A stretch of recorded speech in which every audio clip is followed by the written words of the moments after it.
여러분은 어떤 운동 경기 보는 걸 좋아하십니까? 요즘에 저는 야구 보느라고 굉장히 마음이 기쁘기도 했다가 슬플 때가 더 많지만 제가 응원하는 팀이 거의 하이팀이거든요. 요즘에는 그런데 복싱, 권투를 좋아하시는 분은 많이 없는 것 같아요.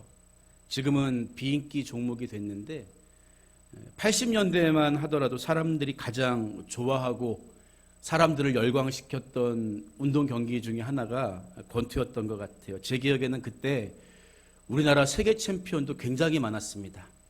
짱구, 장정구 선수 얼마나 화끈하게 경기합니까? 그리고 지는 적이 별로 없는 유명우 선수를 비롯해서 작은 거인, 김태식, 전주도 좀 이렇게 생명은 짧았지만 그리고 박종팔, 돌주먹이라 그러죠. 기라성 같은 선수들이 굉장히 많았던 것 같아요. 그런데 어느 순간부터 하나 둘씩 챔피언들이 사라지고 복싱 인기가 시들해졌죠. 그러던 2009년 살을 빼기 위해서 권투체육관을 찾아간 한 여성이 있었습니다. 2011년에 프로로 전향한 이은혜라는 여자 선수였는데요. 2014년에 권투를 시작한 지 3년 만에 WBO 아시아 챔피언에 오른 데 이어서 2015년에는 WBO 라이트 플라이급 세계 챔피언이 됩니다. 권투를 시작한 지 불과 4년 만에 세계 정상에 오르게 된 거예요. 얼마나 기뻤을까요? 하지만 기쁨도 잠시였고요. 2016년 6월 그녀는 챔피언 타이틀을 박탈당하게 됩니다. 복싱 규정상 챔피언은 때가 되면 지명 방어전을 치러야 하거든요. 그래서 그해 1월부터 타이틀 방어전을 추진했는데 도전자, 지명 방어전은 도전자에게 많은 대전료를 지불해 줘야 한다고 해요. 그런데 그 대전료를 지불해 줄 후원자를 찾지 못해서 7차례나 시합을 연기하다가 WBO로부터 당신은 챔피언 자격이 없습니다. 자격을 박탈당한 거예요. 여러분, 실력이 없어서가 아니라 싸움을 제대로 못해서 타이틀을 빼앗겼으니까 얼마나 속이 상했을까요? 그렇죠? 그런데 이은혜 선수는 포기하지 않고 WIBA 플라이급 세계 챔피언에 다시 오르게 되고 기구를 바꾼 거죠. 3차 방어까지 성공하게 됩니다. 그리고 지난 2018년도에 챔피언 벨트를 스스로 반납하고 링을 떠나게 됐다고 해요. 여러분, 저는 이 챔피언의 이야기를 이렇게 들으면서 챔피언 되는 것도 어렵지만 챔피언 자리 지키는 게 어떻게 보면 더 힘들다. 그런 생각을 했어요. 방어전을 치르면서 내가 챔피언으로 자격이 있다는 사실을 증명하지 못한다면 챔피언 자격을 빼앗기게 되기 때문이죠. 어쩌면 우리 신앙생활도 비슷하다는 거예요. 우리가 은혜 받는 것도 물론 쉽지 않은 일이지만 내가 그 은혜를 지키고 받은 은혜의 분량대로 살아가는 것은 더 어려울 수 있습니다. 여러분, 우리가 우리 스스로를 가리켜서 하나님을 아버지라 부를 수 있는 하나님의 자녀라고 이야기하잖아요. 여러분, 그러면 생각해 보세요. 하나님의 자녀라는 타이틀은 내가 아무것도 안 하고 그저 가만히 있으면 저절로 사라지는 그런 삶일까요? 오래전에 예수님 한 번 믿어드린 그걸로 끝나는 거냐는 거예요. 오늘 본문에서 바울은 복음으로 낳은 아들 디모데를 향해서 너 하나님의 사람아 이렇게 불러주고 있어요. 하나님의 사람이라는 표현은 구약에 종종 나오는데 모세나 사무엘처럼 위대한 백성의 지도자들이라든지 다윗 같은 왕에게 쓰던 칭호였습니다. 하나님의 사람. 그런가 하면 엘리야나 엘리사 같은 당대에 걸출한 선지자들에게 사용한 표현이었어요. 그런데 신약 성경에서 하나님의 사람이라고 불러준 구체적인 표현은 오늘 읽은 본문에서 디모데에게만 쓰여지고 있다는 거죠. 차이가 있습니다. 구약시대 하나님의 사람이란 표현은 주로 하나님이 불러주신 사람이에요. 하나님의 부름을 받은 사람에게 하나님의 사람이란 표현이 사용됐는데, 복음 시대에는, 예수님이 우리의 모든 죄를 사해 주신 복음 시대에는 하나님께 나아가는 사람들 모두가 하나님의 자녀요, 하나님의 사람이 될 수 있다는 거죠. 그래서 신약 성경에 직접적으로 하나님의 사람이란 표현은 자주 쓰여지지 않았지만, 대신에 이와 비슷한 성도라는 표현이 쓰여지고 있다는 거예요. 성도가 누굽니까?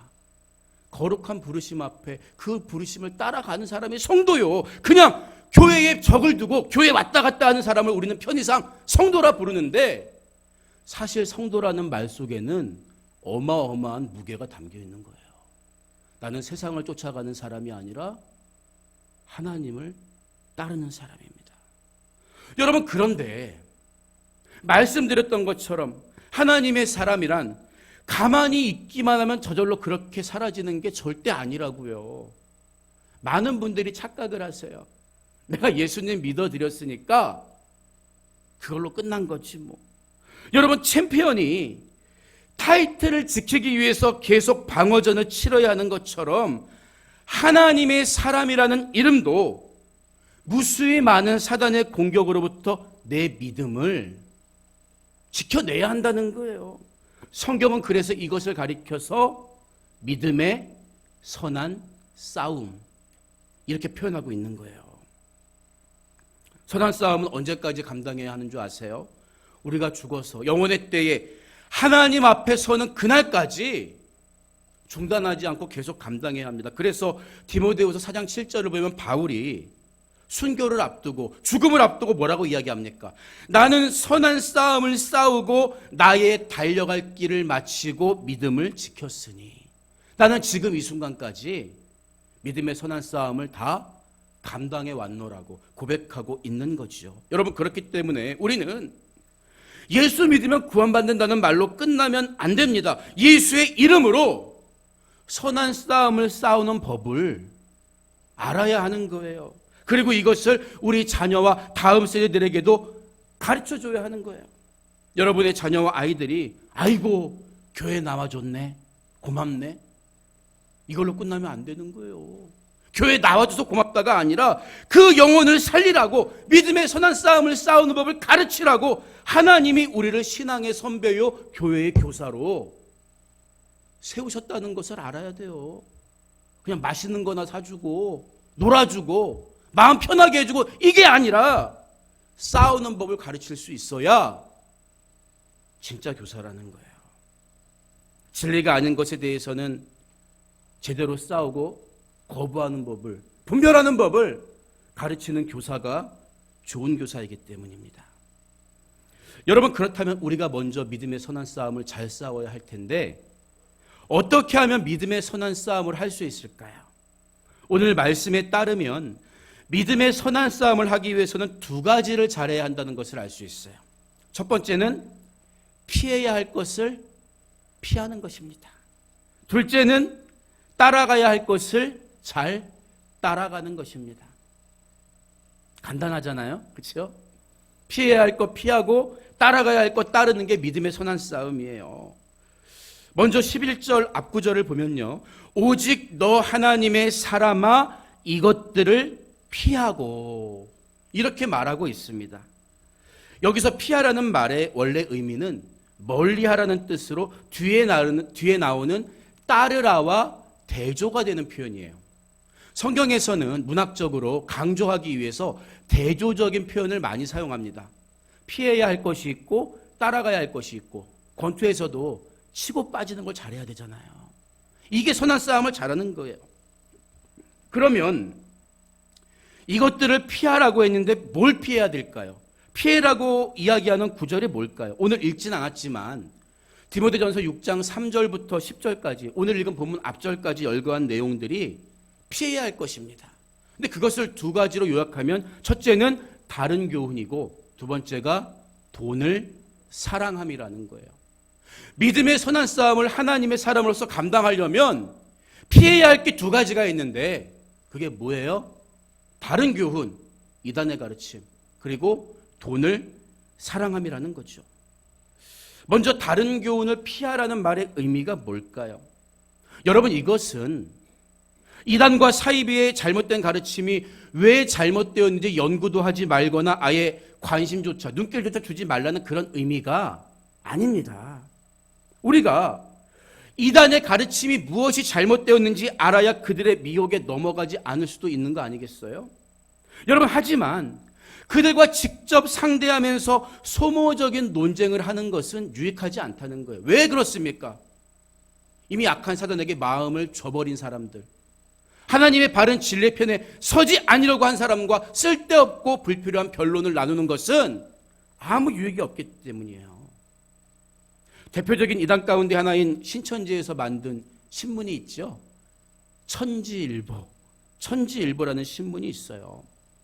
가끔 보면 어떤 신학교 교수들이 거기에 글을 올리는 경우가 있는데, 여러분, 정상적인 그리스도인이라면 아무리 원고료를 많이 준다고 해도 그런 곳에 글을 올려서 자기 이름을 쓰게 하면 안 됩니다. 왜 그럴까요?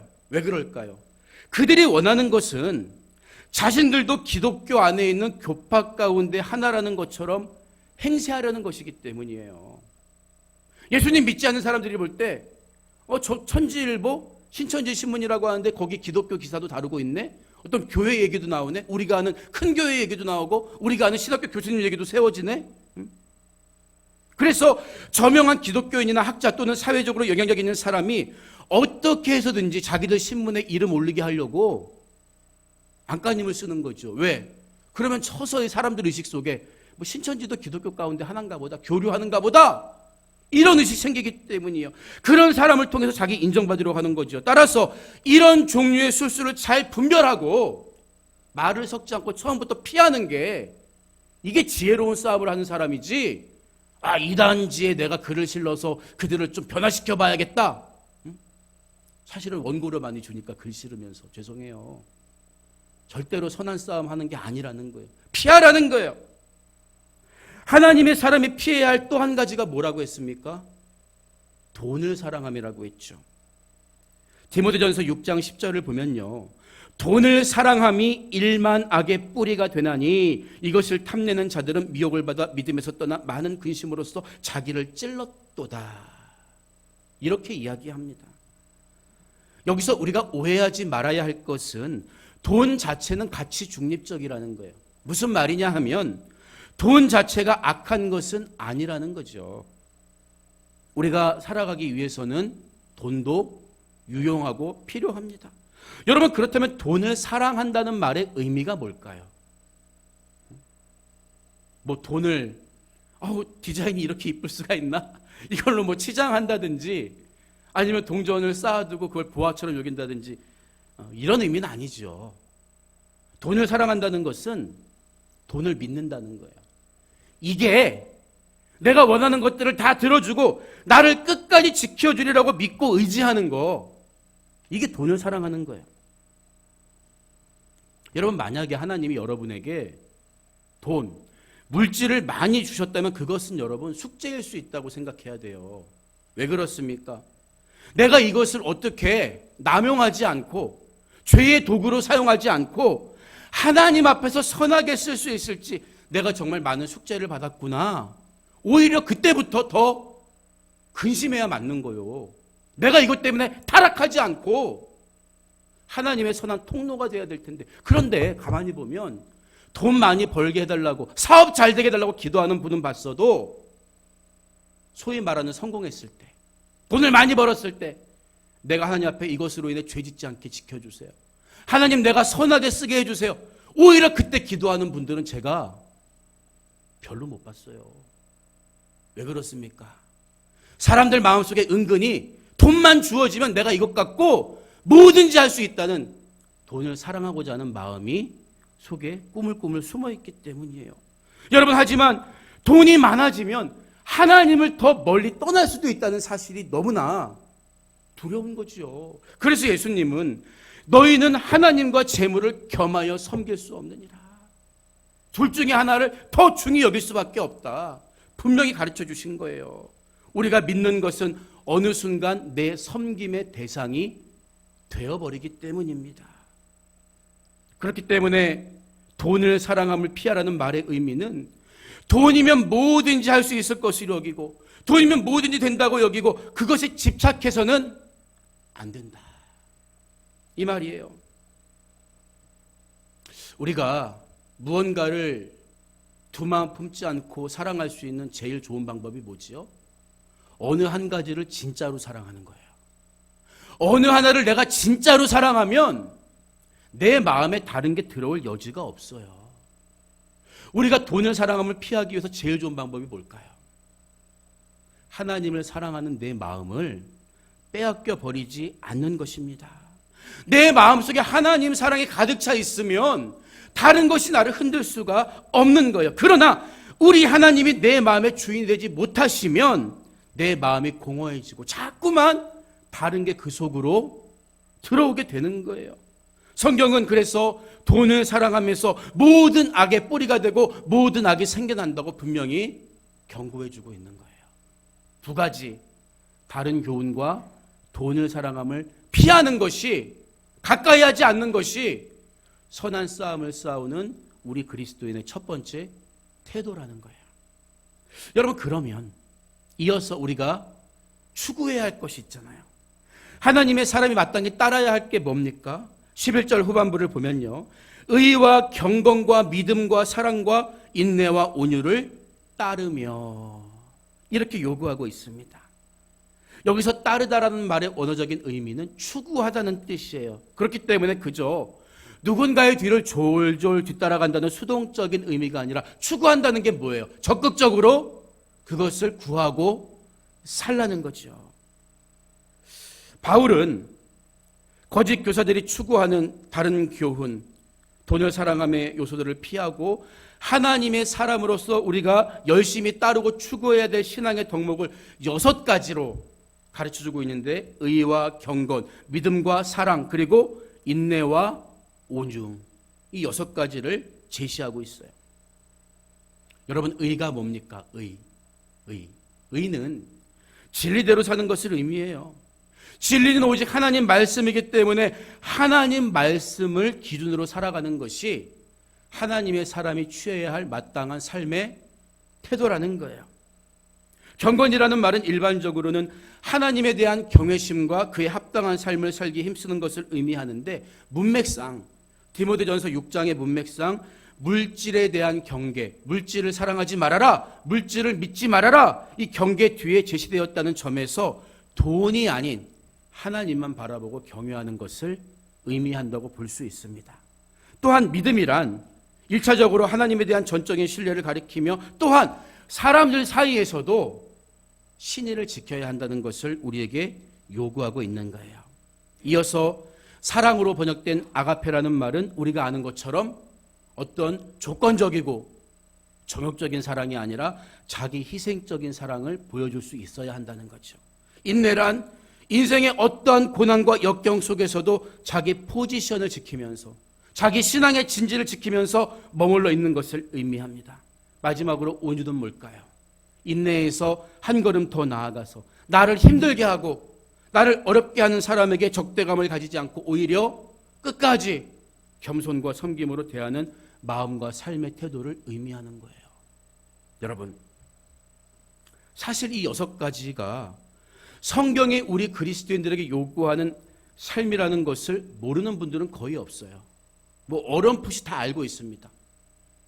근데 문제가 뭡니까? 문제가 이런 요구들을 하나의 권면이나 덕담 정도로 받아들인다는 데 있는 거예요. 여러분, 하지만 오늘 성경은 이것이 이렇게 살면 좋고 아니면 어쩔 수 없는 선택의 문제라고 얘기합니까? 아니에요.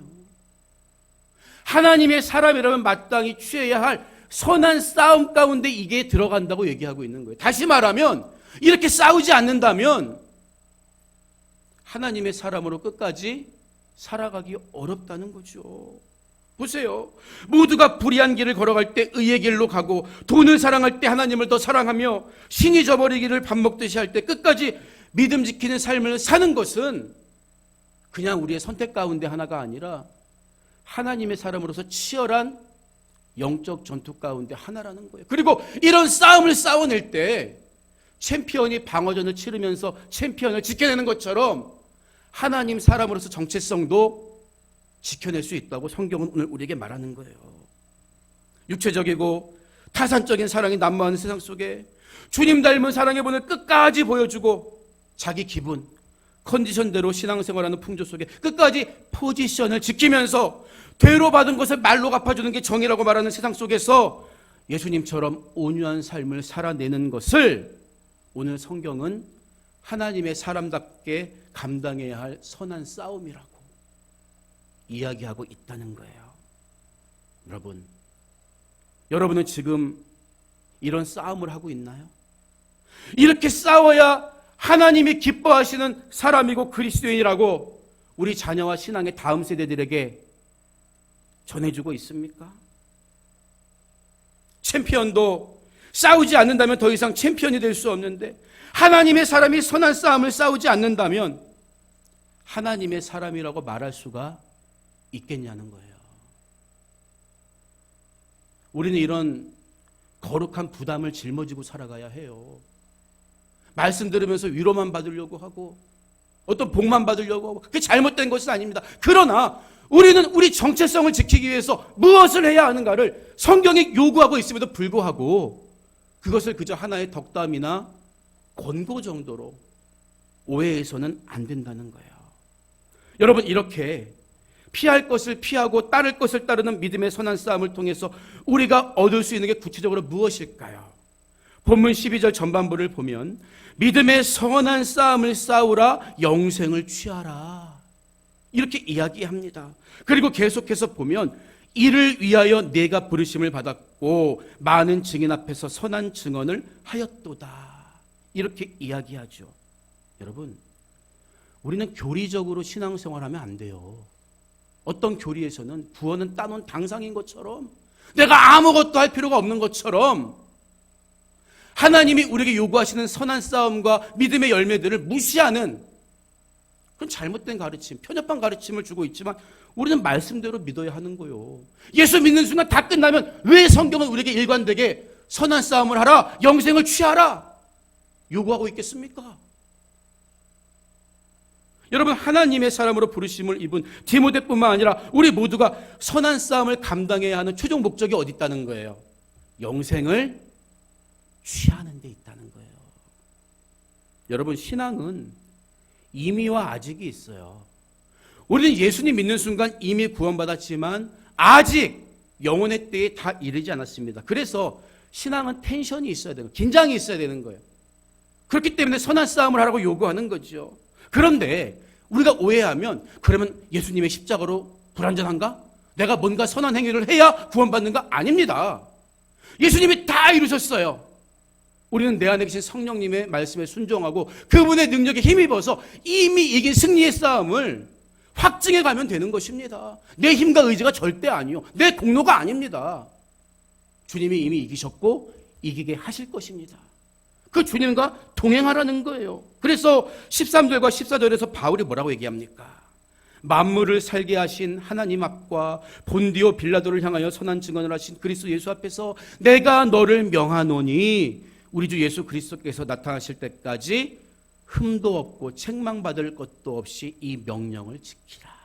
언제까지? 영혼의 때에 주님 앞에서는 그날까지 이 명령을 지켜라. 이렇게 요구하고 있습니다. 여러분 잘 보세요. 그런데 여기서 바울은 예수님을 통상적으로 우리가 믿음의 대상으로 성경이 진술하고 있는데 믿음의 대상이 아니라 우리를 지켜보고 계신 증인으로 묘사하고 있어요. 예수님 앞에서 내가 너에게 명령한다. 봐, 예수님이 지금 증인으로 보고 계셔. 왜 바울은 이렇게 표현하고 있을까요? 요한복음 19장을 보면요, 예수님이 빌라도 법정에서 마지막으로 재판받는 장면이 기록되어 있어요. 살기등등한 유대인들이 지켜보는 가운데 세상의 권력자인 빌라도에게 심판을 받고 계심에도 불구하고 예수님은 조금의 흔들림도 없으셨습니다. 빌라도가 내가 너를 살릴 권도 있고 죽일 권세도 있어. 자기에게 생사의 여탈권이 있음을 과시하고 있음에도 불구하고 예수님은 오히려 진정한 권세가 누구에게 있는가를 선언하심으로 빌라도를 두렵게 하세요. 여러분 마찬가지예요.